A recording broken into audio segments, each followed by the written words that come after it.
Alors, bienvenue sur cette première table ronde en fait sur le sujet de l'omnicanal.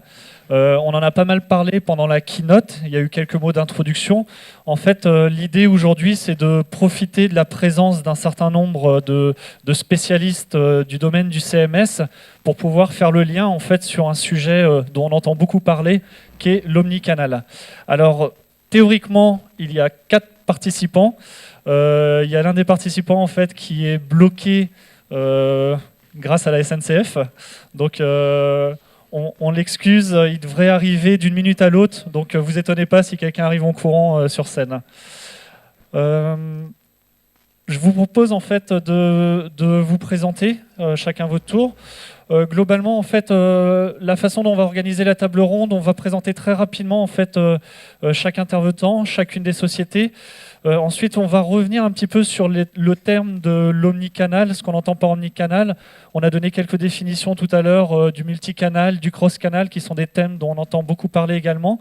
Et puis ensuite, on passera directement sur un jeu de questions-réponses pour que vous puissiez nous donner en fait votre point de vue sur l'omnicanal et les CMS aujourd'hui. Ce que je vous invite en fait, profitez du mur Twitter pour poser vos questions. J'essaierai de les lire au fur et à mesure. Et puis on va garder une dizaine de minutes en fin de séance également pour que vous puissiez les poser librement. Je vous propose de les... Allez-y.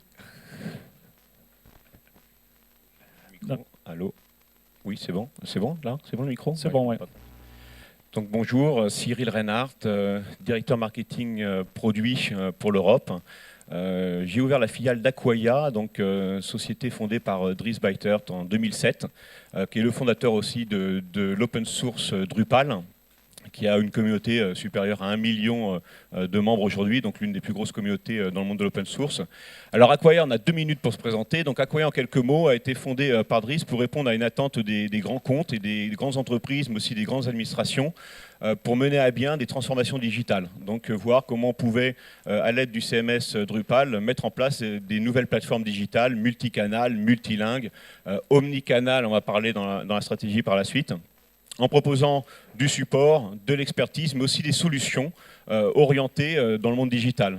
Les dernières en date, si je prends les quelques actualités d'Acquaia, sont Acquaia Lift, donc une solution qui va permettre de personnaliser l'expérience utilisateur sur des sites réalisés avec le CMS Drupal.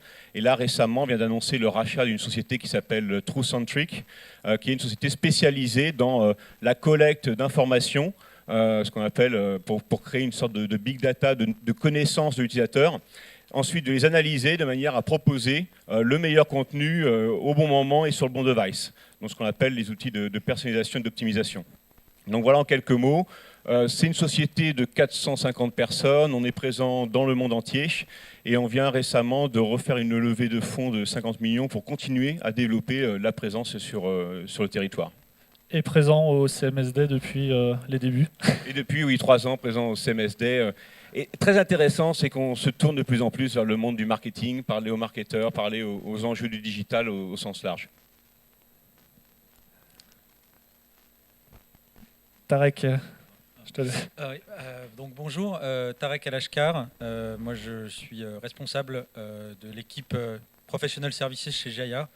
Donc Jaya, qui a été fondée en 2003 dans le monde Java, donc open source, produit open source du monde Java. On en est à la version 7 aujourd'hui. Et on a mis l'accent avec cette version 7 sur ce qu'on a appelé l'industrialisation digitale. C'est-à-dire qu'on essaie de mettre en place des outils. On se rend compte aujourd'hui que le gros challenge des projets de CMS, des projets web en général, c'est le time to market entre le démarrage du projet, la fin du projet, l'adéquation du projet final aux besoins initiaux et toute la phase d'adaptation, d'intégration pour arriver au projet final. Et sur des projets ambitieux, on se rend compte que oui, c'est parfois plus long que prévu, parfois plus compliqué que prévu, et parfois le résultat n'est pas tout à fait ce qu'on attendait au début. Et donc on a lancé cette version 7 dans le but de donner des outils qui vont permettre d'améliorer tout ça. Et notamment le fait de pouvoir développer très rapidement des modules, le tout à chaud, sans interruption de service, gérer les retours en arrière, etc. Donc vraiment, ce qu'on a appelé l'industrialisation digitale, le fait que l'outil puisse gérer les évolutions, les intégrations complexes, etc. Et aujourd'hui, on décline ce produit-là. Donc, on a appelé la version 7 de Jaya Digital Factory, qui est la partie vraiment CMS et le socle technique. Et il y a 2 produits qui s'appuient sur ce socle Digital Factory en plus de Digital Factory. Donc, il y a Portal Factory qui va vous être présenté tout à l'heure par Elie Auvray, notre PDG, dans la salle juste à côté, qui sert à agréger des applications externes dans un même look and feel, un même look de site, et ce qu'on a appelé Workspace Factory, qui est une solution de gestion de documentaire collaborative, là aussi basée sur Digital Factory. Voilà, donc, je vous invite à venir au stand pour découvrir ces solutions-là. Très bien, merci Tarek. Bonjour, Samuel. je m'appelle Samuel, je travaille pour Manuela CMS, donc c'est pas très connu en France. Manuela CMS, c'est un CMS qui a plus de 10 ans maintenant, version 5 actuellement, 5.3 qui va sortir la semaine prochaine avec un module de personnalisation. Je vous invite à venir à notre stand pour le voir. Bon, après, comme mes collègues, on a aussi des clients, sinon je ne serais pas là, et plus de 250 clients entreprises dans le monde, un réseau de 60 partenaires. Et pour faire court, Manuela CMS, on est un CMS qui essaie d'être simple au niveau de l'interface. Une interface qui fonctionne sur iPad, donc facilement, vous pouvez créer du contenu sur un iPad. Et aussi une architecture ouverte qui permet l'extension. On a depuis la version 5 introduit un framework qui s'appelle le Manuela App Framework, qui vous permettra d'intégrer et d'étendre le back-end de Manuela facilement. Parce que voilà, il y a plein d'applications dans le monde et on ne peut pas prétendre intégrer tous les systèmes par défaut. Donc nous, on s'oriente sur une architecture ouverte qui va vous faciliter cette intégration-là. Voilà, en quelques mots. Mais je vous accueille à mon stand plus tard si vous voulez voir des démos. On va avoir l'occasion d'en reparler. Juste un petit mot en fait pour vous présenter Anthony. Donc Anthony est le PDG de Novius. J'ose espérer qu'il va pouvoir nous rejoindre. Novius qui a été créé en 96 en fait, une société lyonnaise. Très présent en fait dans le domaine et vraiment une grosse valeur ajoutée sur le thème de l'omnicanal. Donc j'espère sincèrement qu'on va pouvoir l'accueillir tout à l'heure. Donc on l'a vu tout à l'heure en introduction en fait, qu'est-ce que l'omnicanal, qu'est-ce qu'on entend par omnicanal. Alors juste pour rappeler en 2 slides en fait les concepts. Le premier, il y a différentes définitions, donc on en a parlé tout à l'heure. Tout d'abord le multicanal. Le multicanal c'est quelque chose qui a toujours existé. On a toujours eu l'habitude d'adresser des communications sur différents canaux, à l'époque sur des catalogues papier, sur les boutiques, sur les call centers. Et puis au fur et à mesure, en fait, il y a eu des nouveaux canaux. Le digital a apporté beaucoup de nouveaux canaux, Internet, les nouveaux devices ont apporté des nouvelles choses également. Et puis de plus en plus, aujourd'hui, on parle de télé connectée. Demain, on parle de voitures connectées, de frigo connectés. Donc on sait que la grande tendance, c'est d'aller vers une multiplication des canaux. Le cross-canal, en fait, c'est un petit peu pour reprendre tout à l'heure les flèches qui commençaient à se croiser. C'était l'idée de pouvoir en fait dire qu'on a une combinaison dans les canaux. On peut faire son acte d'achat sur Internet et puis ensuite aller en boutique retirer son produit. On peut commencer à consulter de la documentation produit sur un site et puis ensuite vouloir aller sur sa tablette pour pouvoir récupérer d'autres contenus. Et aujourd'hui, en fait, on parle d'omnicanal puisqu'on a vraiment une utilisation simultanée de plusieurs canaux. Moi, j'ai un point de vue très marketing, puisque Smart Focus, on est très orienté marketing. Nous, on le voit beaucoup. En fait, on a vraiment une utilisation en boutique des téléphones portables pour pouvoir voir est-ce que le prix que je vois quand je suis à la FNAC, finalement, je ne peux pas trouver le même produit moins cher ailleurs. Ou beaucoup d'études montrent aussi que si je suis devant ma télé, de plus en plus, je suis avec ma tablette à surfer, à regarder des choses, du contenu, etc. Alors je voulais juste vous présenter, en fait, pour insister sur le concept, une petite étude, c'est une étude de Google. Qu'est-ce qu'elle montre en fait cette étude? Alors c'est pas forcément très lisible pour ceux qui sont dans le fond de la salle, je m'en excuse. En gros, Google démontre qu'il y a 90% aujourd'hui en fait des interactions qui se font sur différents écrans. C'est assez important parce que ça veut dire qu'on n'est plus uniquement derrière notre PC, on utilise d'autres écrans de plus en plus lorsqu'on souhaite accéder à l'information. Ça montre aussi que 67% des personnes qui achètent ont eu un comportement d'achat en regardant de l'information sur différents écrans. Et puis, dans les derniers chiffres qu'ils présentent, c'est 1 personne sur 4, donc ce qui est à droite, qui commence une interaction avec son ordinateur, finalement, la continue avec son smartphone ou avec sa tablette.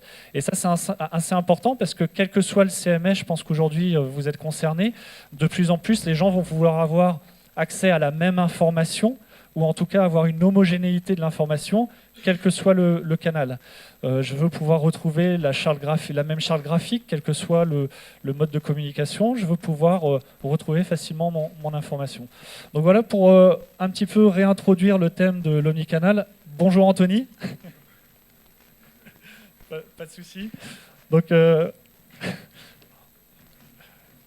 merci la SNCF. Anthony, j'ai présenté un Novius en 2 mots. Je te laisse reprendre ton souffle. J'ai juste présenté l'omnicanal en fait pour expliquer le concept et on allait passer aux questions-réponses. Peut-être si tu veux rajouter 2 mots. Donc ce que je précisais, Novius, tu es le PDG, société créée en 96, société lyonnaise. Je te propose de nous en dire un petit peu plus. Oui, le 96, éditeur du CMS, donc Novius OS, qui a comme particularité justement d'essayer d'être multicanal dès sa création. Alors là, on parle d'omnicanal, c'est encore une autre dimension, mais disons que tout est un peu connexe. On a une spécificité aussi, c'est qu'on a un CMS qui essaye d'être orienté application métier, c'est-à-dire justement de s'adapter le plus possible à toutes les particularités et à la possibilité de pouvoir brancher des briques un peu adaptatives et qui permettent de faire des calculs sur la base clientèle, par exemple.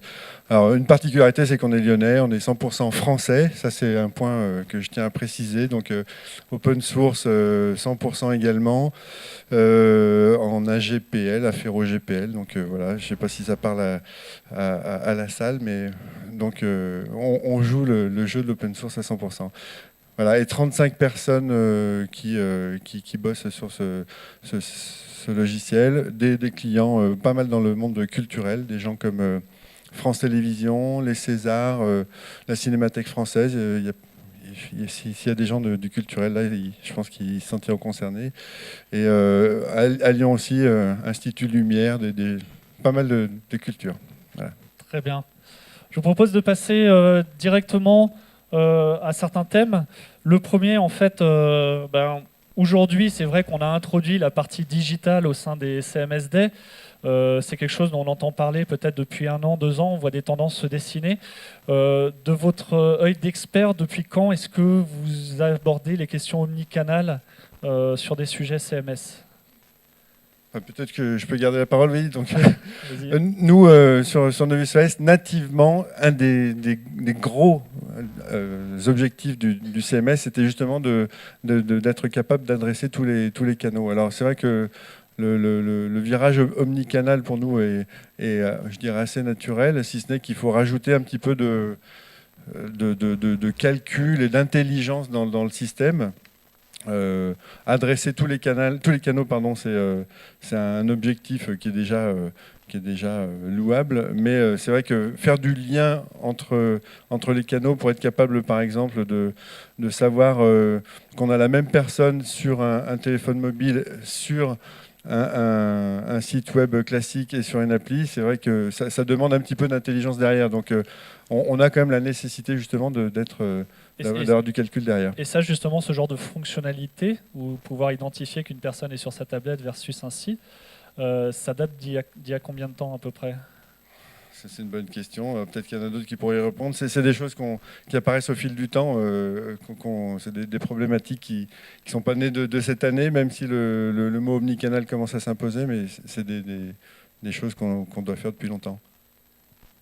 Oui, alors pour compléter, peut-être, en fait, omnicanal, ça fait des années que je bosse pour des sociétés américaines et c'est un peu c'est pas du marketing, mais c'est du marketing. On parle de cross-canal, on parle de multicanal, on parle d'omnicanal. Je pense que la grosse différence omnicanal, c'est qu'on tient compte de la boutique physique et du numérique. Et c'est de voir comment on va pouvoir exploiter le numérique. Comme tu l'as expliqué tout à l'heure, je suis dans une boutique, je vais comparer les prix sur mon téléphone mobile.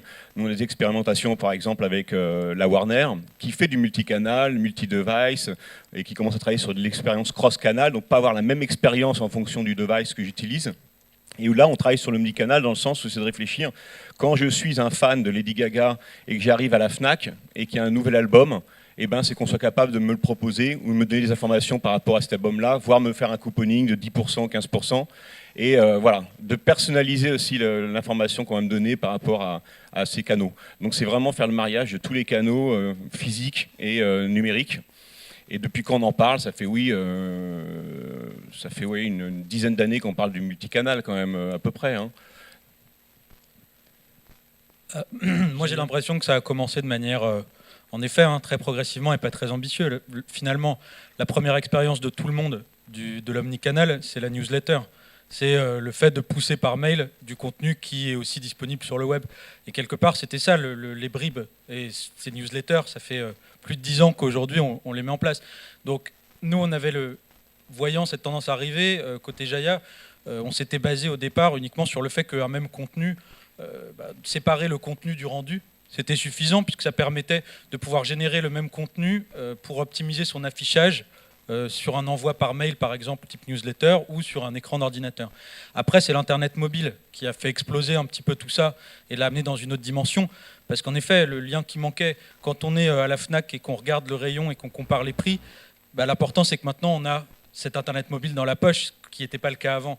Et l'Internet mobile, depuis la sortie du premier iPhone, hein, depuis 2007, c'est ça qui a fait exploser la demande chez nos clients, de faire d'abord du multicanal, donc d'optimiser les affichages de contenu sur d'abord ces smartphones, aujourd'hui sur les tablettes de différentes tailles. Donc on a intégré ces fonctionnalités-là depuis la capacité de pouvoir créer, en fait, d'optimiser le contenu, créer du contenu spécifique.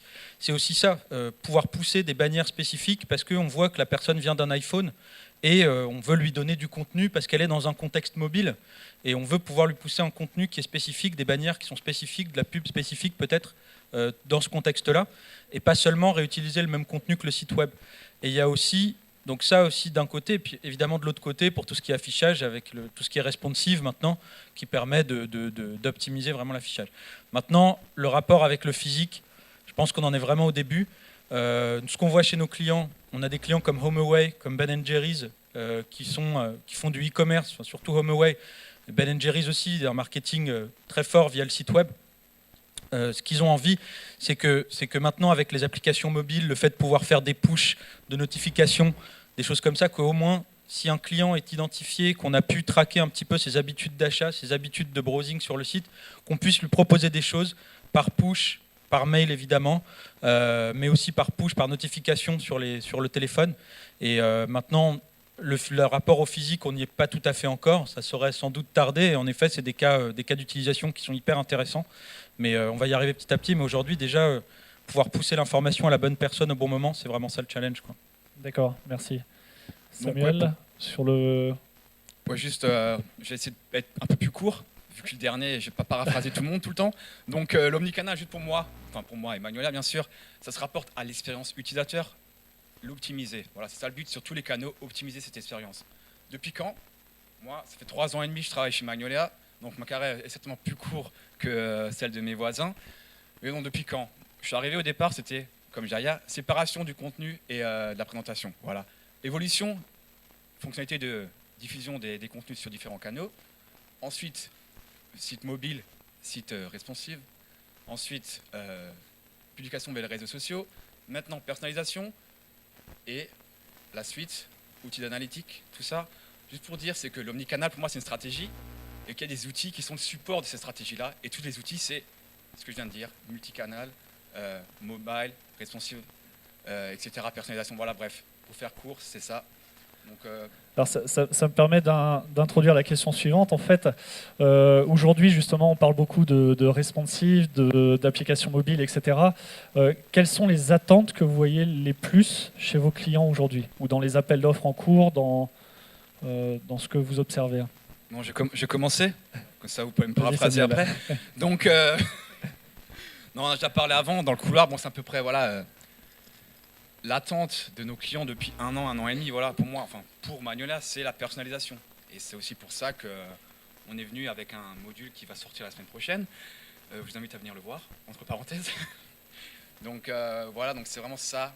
L'attente, c'est avoir du contenu personnalisé pour les différents types de canaux. Après, dans la pratique, comment ça va être mis en place, c'est autre chose. On fournit des outils. Après, voilà, pour avoir une expérience utilisateur optimisée, ça, c'est pas que la technique qui peut le résoudre. Et quand tu parles de personnalisation, c'est à l'individu, c'est sur chaque internaute qui vient sur le CMS ou c'est par ensemble d'individus? Comment est-ce que vous Après, c'est un fonctionnez? segment, donc voilà, c'est un segment que vous, en tant que directeur du marketing, vous allez définir vos différentes cibles. Disons un truc simple, voilà, il y a trois cibles, les gens en marketing, les développeurs et les gens un peu plus business. Donc vous définissez des segments, et en fonction du segment auquel vous appartenez, un contenu spécifique sera servi. Voilà. Donc c'est le mécanisme est là, mais après, si la page n'est pas bien servie, c'est pas la faute du mécanisme, c'est la faute de la mise en place. Donc voilà. D'accord. Je pose la question parce que de mon point de vue, en fait, il y a différents. Ce qu'on observe sur le marché, c'est qu'il y a différentes philosophies. Il peut y avoir des personnalisations justement par segment. D'autres vont personnaliser par automatisation, d'autres un petit peu vraiment à l'individu. Je ne sais pas sur les autres acteurs si vous avez. Justement, pour rebondir par rapport à ça, c'est que par segmentation, ça fait déjà quelques temps qu'on fait de la personnalisation de site web en fonction du profil utilisateur. Il appartient à tel type de catégorie. Et le gros enjeu, mais après c'est des problématiques techniques aussi à mettre en place en termes de gestion, de la capacité à délivrer cette personnalisation à l'individu. Mais le schéma idéal, c'est de dire je personnalise un contenu, un site, une expérience utilisateur à l'individu, d'accord ? Mais après c'est d'autres problématiques que de personnaliser par groupe d'individus ou par profil de groupe utilisateur. Ouais. Il y a un aspect qui est très présent aussi dans les demandes de nos clients par rapport à ça, c'est l'aspect de la continuité. Le fait qu'un acte d'achat qui est démarré sur un device puisse être continué sur un autre device sans qu'il y ait d'interruption, ou en tout cas un minimum d'interruption. Et ça c'est vraiment primordial aussi, parce qu'on peut avoir toutes les stratégies de ciblage du monde. Si au final le client est frustré, l'internaute est frustré parce que il n'arrive pas à finir sur son téléphone ce qu'il a commencé sur son PC, ça ne marchera pas. Et aujourd'hui, c'est un des gros challenges. Il faut d'abord assurer cette partie-là, la continuité de l'expérience utilisateur, avant de faire de la perso. La perso est aujourd'hui très présente aussi chez nos clients. Je pense que c'est une tendance de fond et ça ne va pas s'arrêter là. Le fait de cibler via les réseaux sociaux, les profils sociaux, ce qu'on connaît des internautes, pouvoir agréger le maximum d'informations possibles pour lui pousser la bonne info, ça va devenir de plus en plus important. Mais c'est vrai qu'avant tout, je pense que nos clients se rendent compte, les HomeAway, les Ben & Jerry's, Leclerc dans la grande distribution, se rendent compte que c'est l'expérience utilisateur aussi qui doit être impeccable de bout en bout. Parce que c'est ça qui fait que l'internaute reste plus aujourd'hui que le contenu très ciblé. Très bien. Anthony, du côté de Noisus. Oui, alors les attentes de nos clients sont aussi les attentes des clients. C'est-à-dire que c'est important de comprendre vraiment l'utilisateur final. Alors, il y a des choses qui apparaissent qui sont flagrantes. Alors, je ne sais pas si vous en avez parlé en introduction. Moi, j'ai quelques tendances qui m'ont marqué. J'ai des chiffres qui vont peut-être évoquer quelque chose. Quand on a des mobinotes qui sont en magasin, en fait, on s'aperçoit que tout devient imbriqué. Il y a des statistiques qui sont assez impressionnantes. Moi, j'ai noté que 38% des mobinotes surfent en magasin depuis leur mobile. Donc ça veut dire qu'il faut répondre à ces gens-là. C'est-à-dire que soit on répond en leur fournissant des informations sur le magasin dans lequel ils sont, soit ils vont aller voir ailleurs s'il n'y a pas des prix un petit peu plus compétitifs. Et d'ailleurs, il y a 41, ça c'est un autre chiffre, 41% des mobinotes ont comparé les prix d'un produit depuis le magasin. C'est-à-dire que c'est quand même une proportion qui est assez impressionnante.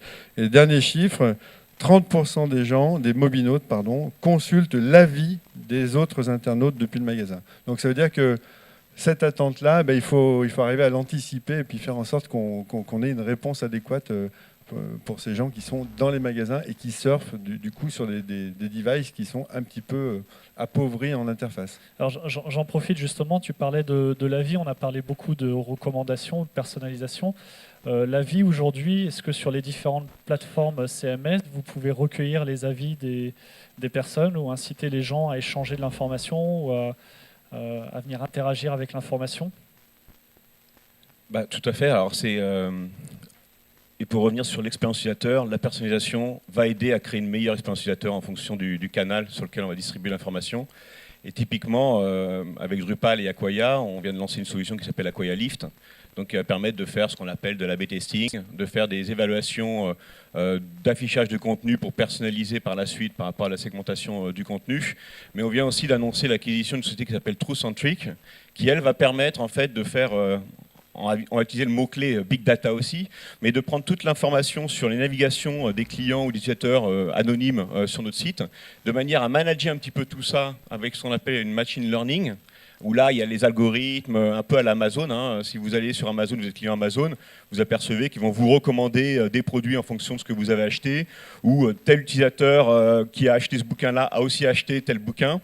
Donc on va retrouver ce type de moteur qui existe et qui va utiliser le CMS pour justement afficher ou choisir le contenu qu'on va afficher de façon dynamique en fonction du profil utilisateur.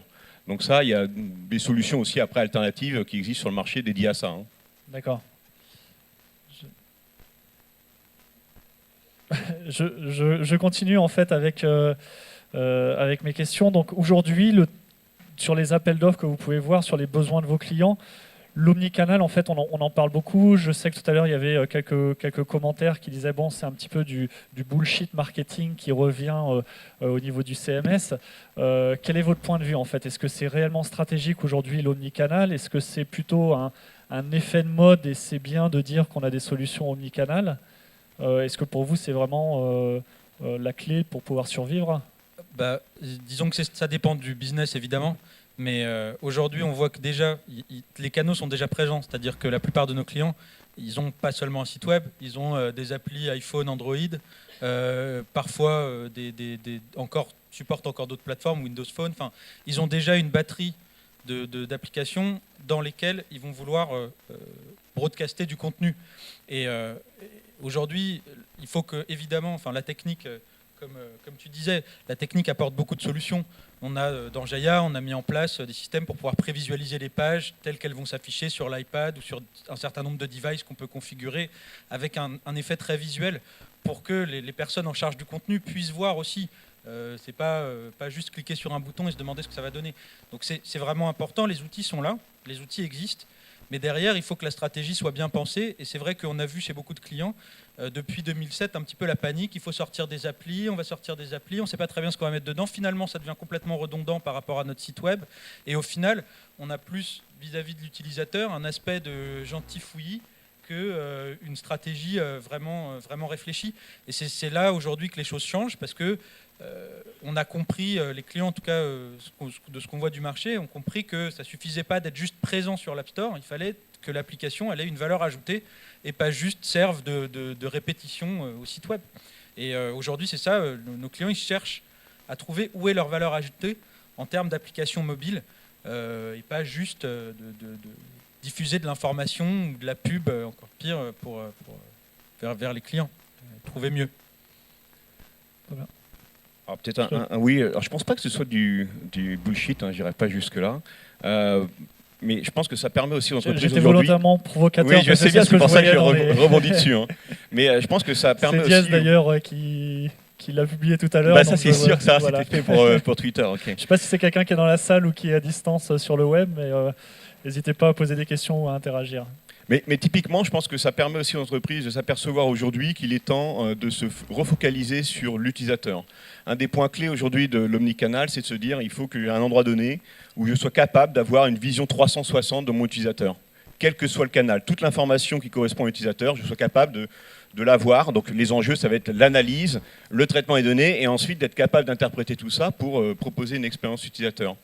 Et le gros problème, si on parle des appels d'offres aujourd'hui, c'est qu'il y a beaucoup de sociétés. Il y avait une étude du Forrester qui expliquait pourquoi les directeurs marketing changeaient de plateforme.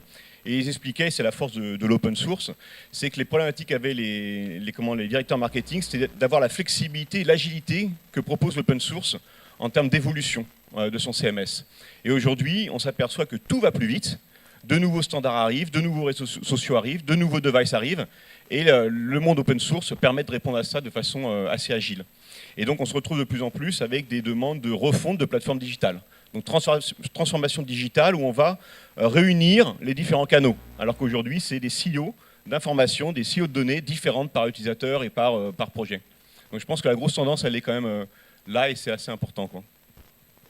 Je suis assez d'accord. Je pense que la clé de l'omnicanal, on n'est pas dans le bullshit, effectivement, parce que ce qu'il faut entendre derrière omnicanal, c'est la connaissance fine du client, c'est-à-dire arriver à savoir qui est-ce qu'on a en face, arriver à savoir quand est-ce qu'il passe d'un canal à l'autre et arriver à recouper les données. Et ça nécessite quand même d'avoir une espèce de démarche que j'appellerais big data, mais sans parler de big data forcément énorme. Il faut faire du big data à son échelle, à sa dimension, c'est-à-dire être capable d'injecter de l'intelligence dans les données de statistiques qu'on a en permanence. Et ça nécessite une vraie démarche. Au-delà même de l'outil, il faut savoir ce qu'on cherche. Est-ce qu'on a d'ailleurs un intérêt à faire en sorte qu'on sache où sont les clients, comment ils passent d'un device à l'autre, où est-ce qu'on s'en fiche. Mais si on ne s'en fiche pas, il faut avoir un projet puis injecter de l'intelligence. Donc calculer et faire plier le CMS à ses besoins. Très bien, merci beaucoup. Je vois le temps qui passe. On avait prévu beaucoup d'autres questions. On avait également prévu de pouvoir faire des petites présentations de certaines références. Ce que je vous invite, c'est vraiment à aller voir les différents intervenants sur leur stand derrière pour pouvoir discuter de certaines références ou autres. Je voudrais garder les quelques minutes qui nous restent peut-être pour prendre des questions dans la salle. On va passer, en fait, Christina va passer avec le micro, donc si vous avez des questions, n'hésitez pas. C'est toujours la première la plus difficile, donc ou si des personnes à distance souhaitent en poser. Christina, il y a une personne à droite.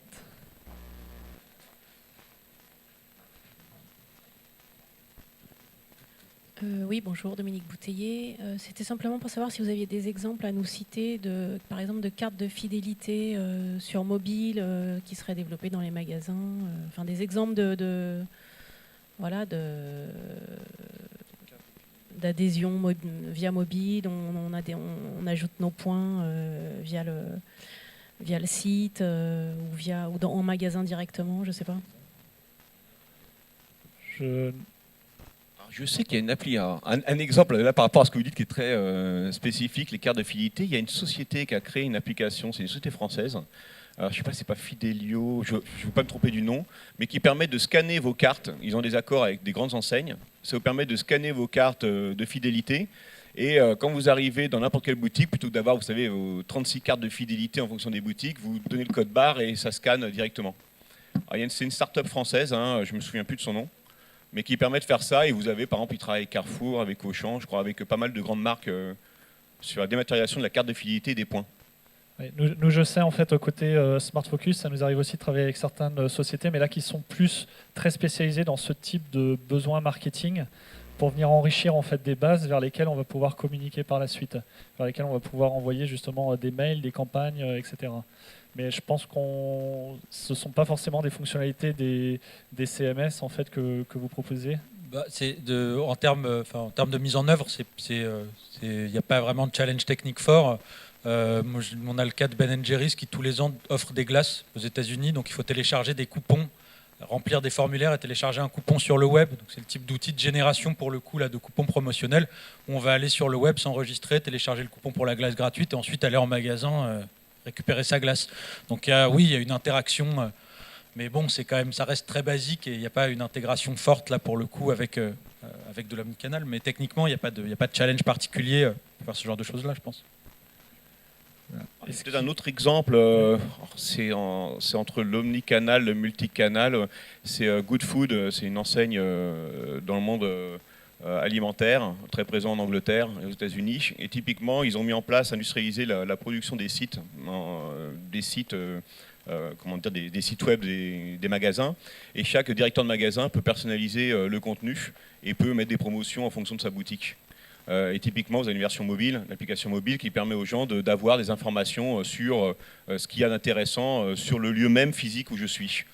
Et ils travaillent sur des réflexions du type information géolocalisée en fonction d'où je me trouve, dans quel rayon je vais être, on va me mettre en avant ce qui est intéressant par rapport à mon profil. Mais on en est encore loin, parce qu'il faut une meilleure connaissance de l'utilisateur pour ça. Très bien.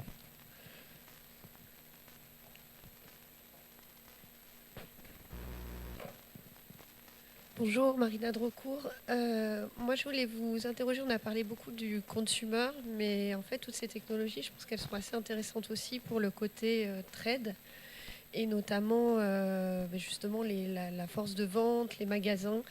J'avais envie de vous poser des questions sur justement les tendances que vous identifiez aujourd'hui, ou les acteurs qui commencent à intervenir sur ce secteur, un peu les développements que vous y voyez. Bon, ben, il y a l'exemple qui est intéressant, c'est Apple. Si vous êtes dans un Apple Store, ça fait quelques temps qu'ils font ça, mais chaque commercial est équipé de son iPhone. Il peut passer directement la commande et facturer directement. Chaque commercial peut directement lancer la facture. Il n'y a plus de notion. La caisse est complètement dématérialisée. Et l'utilisateur peut aussi visiter, configurer sur un iPad le contenu. Alors dans les boutiques, vous avez aussi des exemples, alors il y a pas mal au Japon qui sont assez novateurs là-dessus, où vous avez des cabines d'essayage virtuelles. Vous allez pouvoir vous mettre devant, alors c'est plus fun aujourd'hui, mais on va se mettre devant une caméra type une Kinect, et puis on va se mettre devant, et puis on va choisir des vêtements, et on va se voir habillé de façon virtuelle. Il y a pas mal de prototypes, d'exemples comme ça qui existent. Et pour les forces de vente, oui, c'est d'aider donner les outils pour facilement trouver une information au commercial. Les boutiques Orange aussi sont une grosse mutation qu'ils ont réalisée il y a quelques temps maintenant. Un exemple de vente, alors après c'est pas de la vente peut-être au sens où vous l'entendez, mais c'est McDonald's qui permet de commander ses hamburgers à distance de chez soi et d'arriver sur place et d'avoir la commande qui est préparée, on va dire. Alors, là où on a de l'omnicanal, c'est qu'il faut quand même passer sur une deuxième borne, qui est une borne qui fait le lien finalement entre le device initial et le lien physique. Par contre, ils ont ramé un petit peu, alors j'espère qu'il n'y a pas de gens de McDo ici, mais ils ont ramé un petit peu au début parce que on arrivait sur le magasin, il fallait quasiment tout refaire parce que c'était mal connecté. Alors ça veut dire qu'il faut quand même faire attention à ce qu'on fait. Si on prévoit des outils, il faut que ça fusionne vraiment.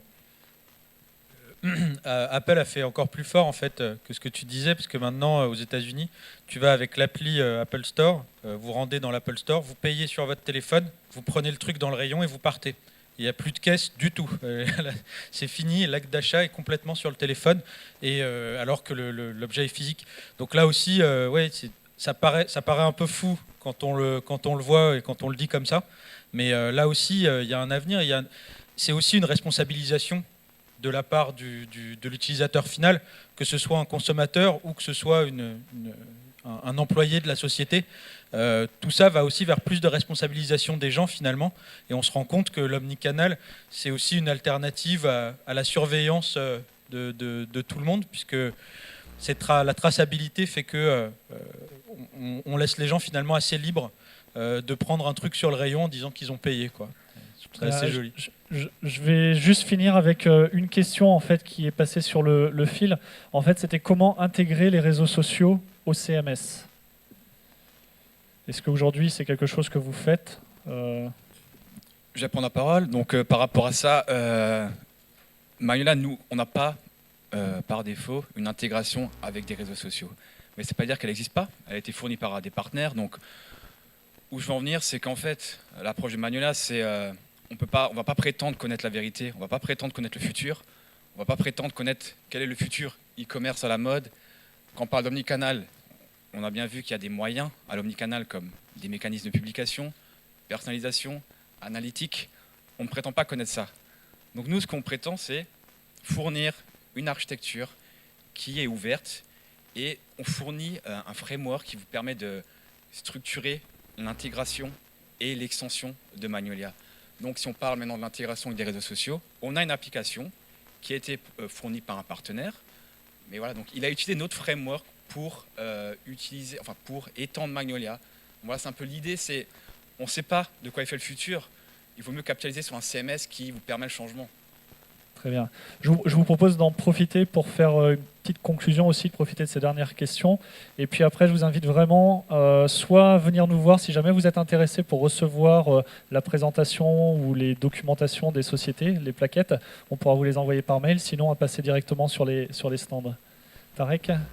Oui, je suis tout à fait d'accord avec ce que tu dis. On voit qu'aujourd'hui, le CMS, c'est un peu la gare de triage de toutes les informations qui vont venir de différents endroits. Ça peut être les réseaux sociaux dans certains cas, ça peut être des outils de CRM classiques, ça peut être des banques de données métiers. On parlait de big data tout à l'heure, ça peut commencer à faire un volume d'informations important si on se retrouve avec beaucoup de clients.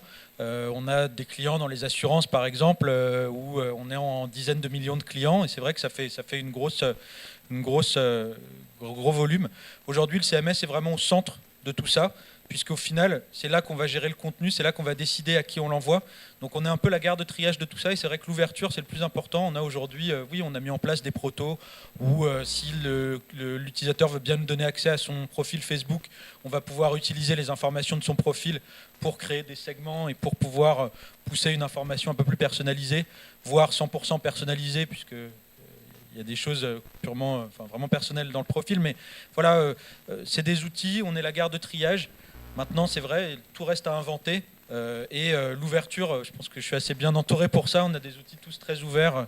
Et c'est là-dessus qu'on mise pour que derrière, les développeurs, la communauté, les clients puissent inventer tout ce qu'il faut autour de ce sujet-là.